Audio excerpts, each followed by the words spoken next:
Israel ও যুক্তরাষ্ট্রের হামলায় ক্ষতিগ্রস্ত হয়েছে ইরানের ১৫৩টি শহর। দেশটির ২,০০০ লক্ষ্যবস্তুতে বিমান হামলা চালানোর কথা জানিয়েছে মার্কিন সেনাবাহিনী। স্কুল, হাসপাতাল থেকে শুরু করে বেসামরিক বাড়িঘর হামলা থেকে বাদ যায়নি কিছুই।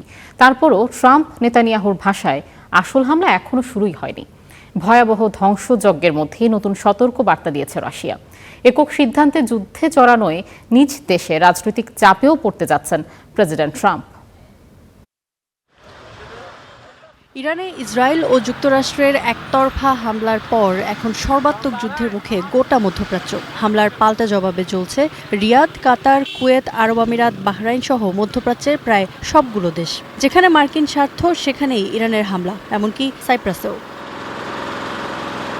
হামলা পাল্টা হামলার ভয়ানক পরিস্থিতিতে এবার মুখ খুলল মস্কো। রুশ পররাষ্ট্রমন্ত্রী সার্গেই ল্যাভরভ জানান, ইরান পারমাণবিক অস্ত্র বানাচ্ছিল এমন কোনো প্রমাণ কারো কাছে নেই, অন্তত রাশিয়ার কাছে না। তাহলে কেন এই যুদ্ধ? আমরা এই যুদ্ধের লক্ষ্য সম্পর্কে বারবার শুনি, তবে এমন কোনো প্রমাণ দেখিনি যে ইরান পারমাণবিক অস্ত্র নির্মাণ করছে। আন্তর্জাতিক পারমাণবিক শক্তি সংস্থা ও মার্কিন গোয়েন্দাদের ইরান পারমাণবিক অস্ত্র তৈরি করেনি ও চেষ্টাও করেনি।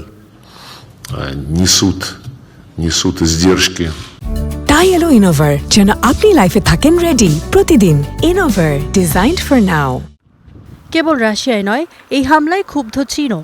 ইসরায়েলি পররাষ্ট্রমন্ত্রী গিদিয়ন সারকে সরাসরি ফোন করেন চীনা পররাষ্ট্রমন্ত্রী ওয়াং ই। সাফ জানিয়ে দেন এই যুদ্ধের বিরোধিতার কথা। বলেন, ইরানের সর্বোচ্চ ধর্মীয় নেতা খামেনিকে হত্যা আন্তর্জাতিক আইনের গুরুতর লঙ্ঘন। আন্তর্জাতিক রাজনীতিতে কেবল প্রতিপক্ষই নয়, বরং ঘরের ভেতরেও কোণঠাসা হতে যাচ্ছেন প্রেসিডেন্ট ট্রাম্প। যুক্তরাষ্ট্রের প্রভাবশালী পররাষ্ট্র বিশ্লেষক ও জাতিসংঘের সাবেক দূত জন বোল্টন বলেন, নিজ দায়িত্বে ইরানে হামলার সিদ্ধান্তে আমেরিকার জনগণের কতটুকু স্বার্থ হাসিল হবে তা ট্রাম্পকে স্পষ্ট করতে হবে। আমি মনে করি ইরানের যুদ্ধ শুরুর যৌক্তিকতা ট্রাম্পকে ব্যাখ্যা করতে হবে, কিন্তু তিনি তা করেননি। যদি দ্রুত তা না করা হয় তবে ট্রাম্পকে গুরুতর রাজনৈতিক সমস্যার মুখে পড়তে হবে। বোল্টনের মতে, ইরানকে কেবল সাময়িকভাবে আঘাত করলে বা তাদের সক্ষমতা কমিয়ে দিলে চলবে না, কারণ এতে তারা পুনরায় শক্তি সঞ্চয় করে আগের অবস্থানে ফিরে আসবে। ফলে কিছু সময় পর আবারও একই সংকটের মুখোমুখি হতে হবে যুক্তরাষ্ট্র ও ইসরায়েলকে। Iffat Khandakar, Star news.